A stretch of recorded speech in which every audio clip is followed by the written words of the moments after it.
ভাই আমরা অনেকেই অনেক কিছু থাকা সত্ত্বেও মনের ভিতরে অনেক রকম আফসোস থাকে, অনেক কষ্ট থাকে।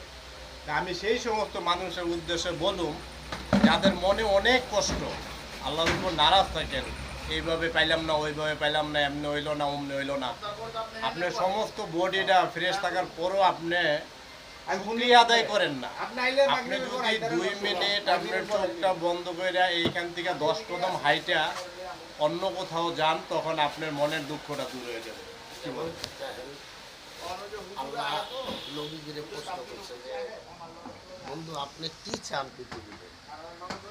তো নবীজি বলছিল যে আমি এই সবচেয়ে আমার কাছে সবচেয়ে ভালো জিনিস হলো আমি আমার সুস্বাস্থ্য কামনা করি। আপনার হাজার হাজার কোটি টাকা আছে, গাড়ি বাড়ি সব আছে, কিন্তু আপনার শরীর যদি সুস্থ না থাকে তাহলে আপনার মনে করেন কোনো কিছুই ভালো লাগবে না। আর যদি আল্লাহর রহমত আপনার শরীরটা যদি পরিপূর্ণ সুস্থ থাকে তাহলে আপনার মনে করেন যে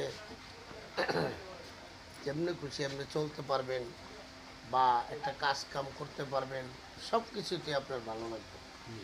এই জন্য নবীজি বলছে যে আমি আমার সুস্বাস্থ্য কামনা করি। স্বাস্থ্য জিনিসটা হলো সবচেয়ে উত্তম, কারণ স্বাস্থ্য ভালো থাকলে আপনি সব কিছুই ভালো।